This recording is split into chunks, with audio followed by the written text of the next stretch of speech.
talk about how you can become a better help. Maybe you're a solid helpmate. You just want to refine some areas, right? Or maybe you like, man, coach, it's been a little rough, man. I've been hurting. And I'm 2 out of the 4. I'm 1 out of the 4. I'm 4 out of the 4 of the hurt. And coach, I really need to shift from being a hurt mate to a helpmate.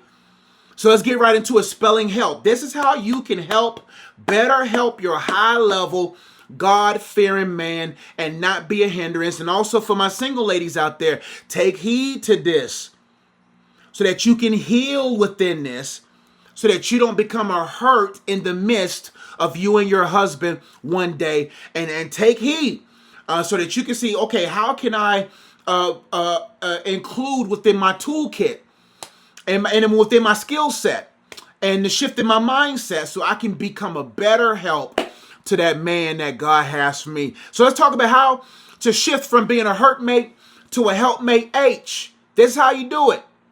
Honor his vision. He's the head of the house. Honor his vision. God, if you have a good man, God is going to speak to him first. He has a direct relationship to the man because God honors the order he designed, right? So honor his vision. Even if you don't fully understand his calling, choose to respect it.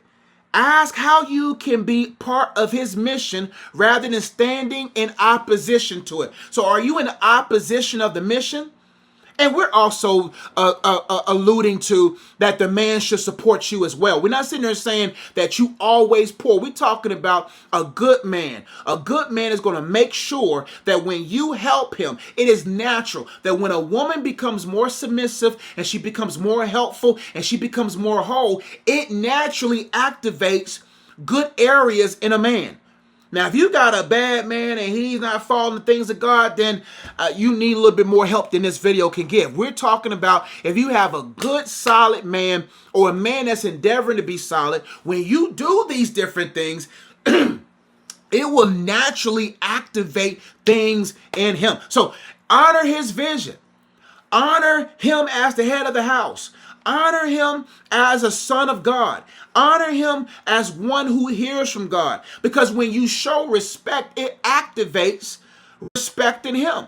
Now, don't get me wrong. Some men are going to respect you whether you respect them or not. But what I'm saying is, the more you honor him and you respect him and you see his vision, and you see his vision for the mission of the home, not necessarily trying to see his vision for you, because men are naturally protectors.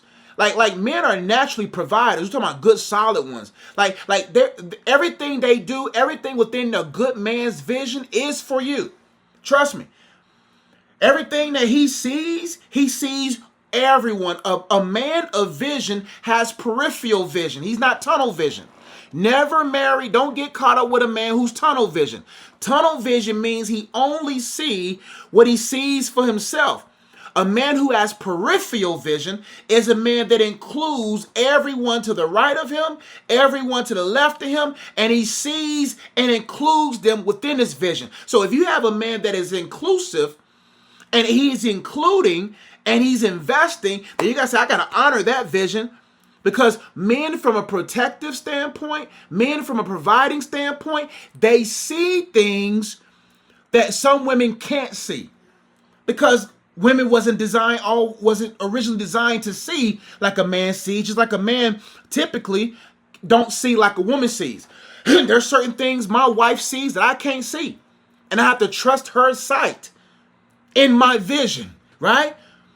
And she also has to trust my sight and my vision and see that. It's because from my vantage point as a man, and every man that you're married, that you ladies are married to, he sees from a provisional and from a protective standpoint.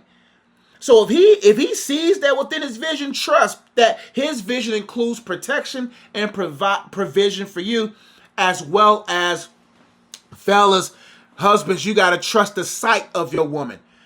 Your woman may not have the vision you have, but she has the sight you need, right? So I trust my wife's sight while I'm pursuing the vision. Now, E, encourage, don't exhaust. Hear me.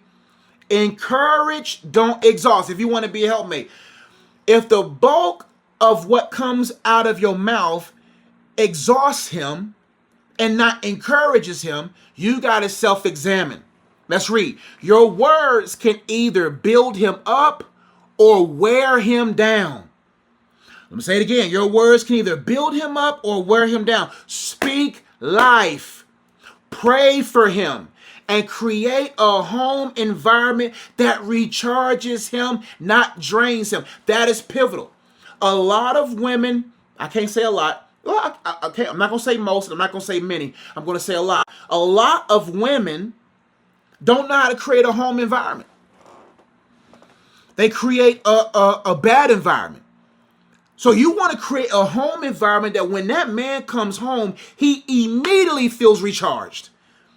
Like when your man comes home, you can't immediately throw the demands and needs of the home at him right now. You're the CEO of the home. You are the COO. You're the chief operational officer of the home. So you got to ask yourself, do I have the capacity to make a home? Or do I just always communicate on how big the house I want to have? You have to say, hey, do I know how to create a home? Do I know how to create an environment that when that man walks in there, it energizes? That when he walks in that home, you wearing something that, you know what I mean? You come home and you showing, you know what I mean? He walks in the home. We're talking about if the home dynamics are this way, and he smells something and he feels something. Now, if y'all both are working, then there's different dynamics with that. And I'll do a video on that, right? So if he's coming home, you got to make sure that even if you're working as a woman as well, that you don't allow your work to wear you down. That you become a person that wears him down. And also, men, you have to also consider that if you're not creating the dynamics where she's able to become a home builder, then you got to make sure you building the right protective and provisional structures for the house. So as a man, you're providing the provisional and protective structures of the house that gives her the liberty to build a home. So when she comes to the house and the house is not a house, the house is worn down, the maintenance ain't solid, the things ain't where it needs to be, you're not helping, you know that she's working too, and while she's cooking, you're not taking care of the dishes. If you're not helping with the house, she's not going to create a home. But if your man, ladies, is taking care of the house, and he's providing, even though y'all both work, then y'all can create the dynamics there. But I'm not going to do that. But either way, that communication is key of communicating, hey, this is the dynamics of our home. How can you as the visionary of the house take care of the house needs and make sure the house is secure and provided for, and that will create the type of energy for her to create the home, right? So y'all have that conversation. But either way, you got to make sure that the home energizes, that the home synergizes, that you encourage him, that you speak life. That when he comes in the house, you're speaking life into him and encouraging him, right?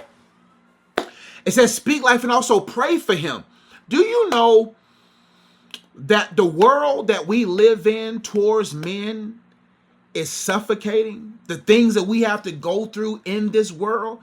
So you got to ask yourself, you got to examine your man and ask yourself, okay, what type of man do I have? Number one, what do my man typically have to face day in and day out?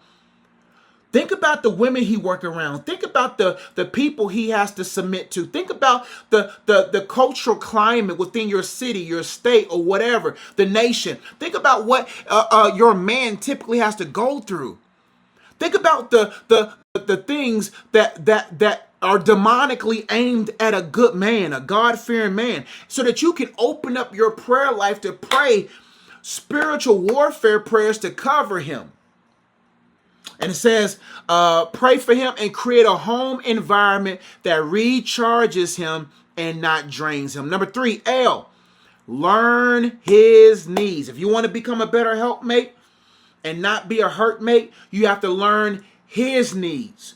You don't be a person that the whole focal point of your existence in this marriage is for him to learn what you need. God knows what you need, and if you have a man that can hear from God, God will let that man know what you need. So your goal is to say, I'm not going to focus so much on what I need. I'm going to take time to learn what his needs are. Every man is different.